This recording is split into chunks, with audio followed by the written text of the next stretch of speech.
So in my day job, I'm a crossbench peer in the House of Lords, and I have two ways of looking at this issue. There's one from a personal perspective, which I don't think this is the right thing that society should be doing. Once we cross the line on changing the law, it's very hard to come back. But I also look at it from a perspective of my day job in terms of what the bill says and how it could be enacted. So this bill is not particularly different from any bill that's come in front of Parliament before. And I have to say I did expect in the 9 years since it was last debated in the Commons in this detail that the bill we see would be much tighter than this one currently is. Now, I don't want to give you a long lecture on the difference between the House of Commons and the House of Lords, but just very briefly, the second reading is on Friday, and if it passes that stage, it goes into committee. But at the second reading on Friday, the Speaker picks who joins in the debate, and will take one person from each side of the chamber, regardless of their views. So what we might see on Friday is not a terribly well-balanced debate in terms of unpicking the issues. And what we have to do is really go through and understand.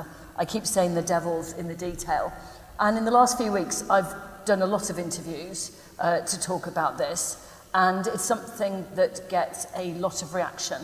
There's a lot of very upset people, guilty family members, people who have a lot of personal experience. And I come at it from personal experience as well as being a disabled person. In Parliament at the moment, MPs and peers are getting a lot of correspondence from both sides.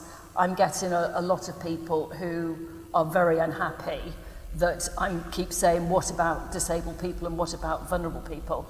But I did have a letter a few years ago from somebody who hoped that I would change my mind on this issue because of their grandmother. And then they wrote to me and said that they didn't like their grandmother very much, and they didn't really like visiting her, and they wanted to sell her house. And for me, that was, you know, a really important moment. I'm very lucky, I have a loving family, but it made me realise that not everybody does. And a colleague of mine said a little while ago, where there's a will, there's a relative. And unfortunately, as much as I try really hard to see the good in people, we have to see what's in the legislation. Now, the proposers of this bill can say what they like about what their intention for the bill is. We've been told it won't be amended, it won't be widened, it's all okay. We're constantly told this is just a small bill for a small number of people. But unfortunately, if this bill can't be amended, we might as well pack up in Parliament and go home, because our job is to amend legislation. So for me, once we cross this line, it's very possible either through the court system or through practice, which is what we've seen in other jurisdictions, for this to be widened. Now, we're also told that this bill has the strongest safeguards of any jurisdiction in the world, but what they are, in effect, is just qualifying conditions. Now, what we see in this bill is that there's a provision for a High Court judge, but in terms of capacity and making those assessments, will the family court system have time to make an adequate assessment of whether it's somebody's settled wish or not? A number of High Court judges have come and said this is just not workable. And what we know is that there's currently 103,000 cases of children who are stuck in the family court system. So if this goes to a High Court judge, who is going to have priority in terms of those decisions? Now, we're told it's for a small number of people. A few months ago, we were told it was just for 300. Now we're told it's maybe for 1,000. The figure of 7,000 is not being disputed publicly. But if we look at other jurisdictions and scale that up for the UK, it could be between 27,000 and 40,000 people. So this is not a small bill, it is not a small change. And for me, I come at it at the point from as a disabled person now, I have more privilege in my life than pretty much any disabled person I know. As a Paralympian, as a member of the House of Lords, I feel very protected. But actually, a lot of disabled people don't feel that. because of discrimination, through healthcare, through housing, through employment, through transport. Disabled people's lives are really hard. And added to the fact that this weekend the Prime Minister has also said that there's going to be a crackdown on benefits, the assumption that people all claiming benefits are of some way fraudulent. Disabled people are absolutely terrified. Now, there is a poll that says 78% of disabled people support this.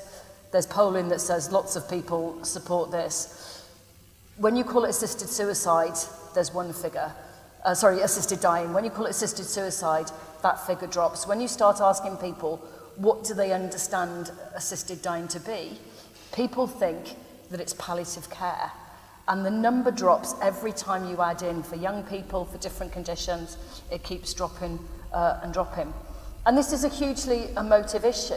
And we're told that by not having a law, we're nasty, horrible people, we're driving people to suicide. Well, the reality is in the jurisdictions that have this, suicide rates often go up, they don't come down. And I don't think we can debate this in isolation of other things. So if this becomes law, should we actually, and I'm not suggesting this for a minute, but should we actually stop funding suicide prevention?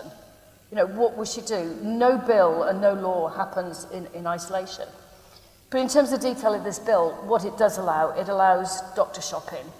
It allows doctors to suggest to a patient, we trust our doctors, but if a doctor says to you, well, do you know what, maybe it's time, that coercion, which we know is really difficult to spot, can happen. I was involved in some of the coercion legislation from last year.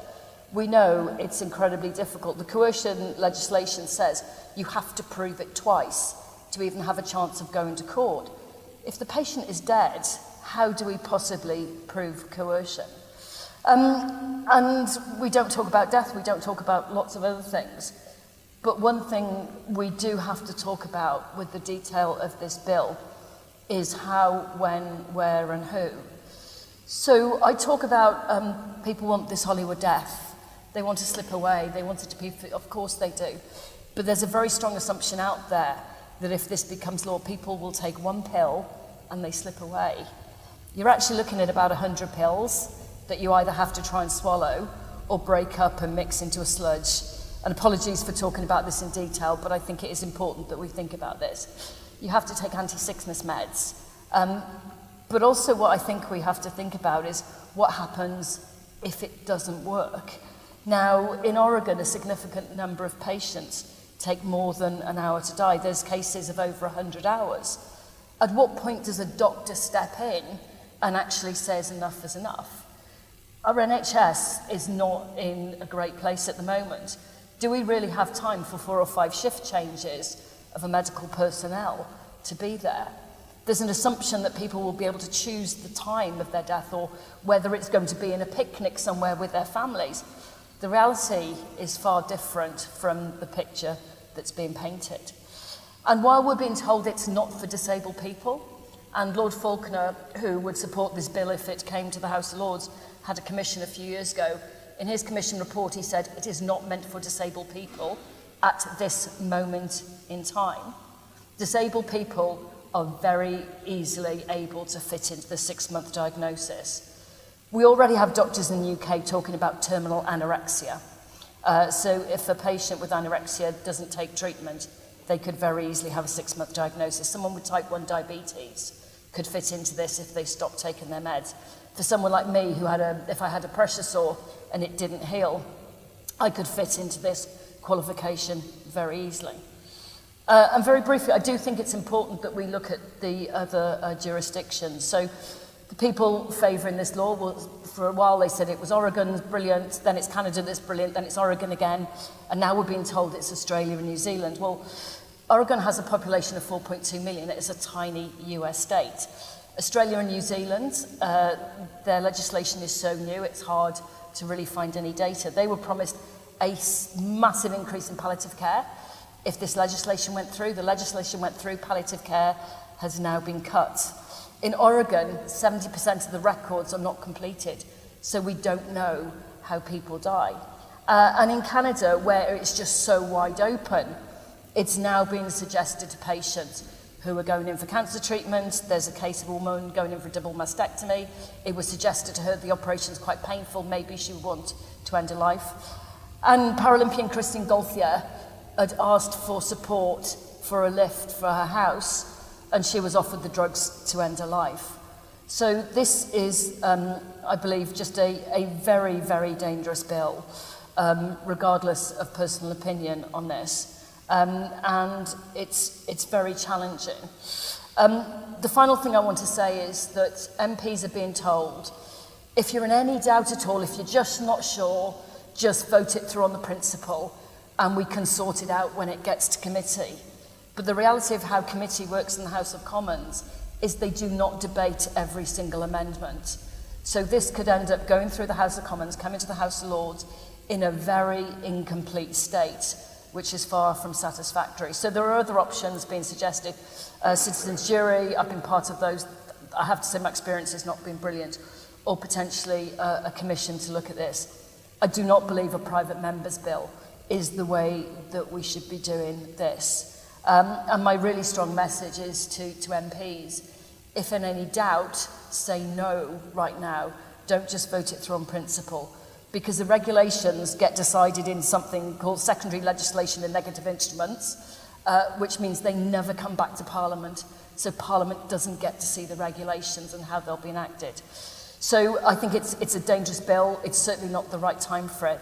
And I think disabled people, are very understandably extremely worried about where we are right now. Thank you.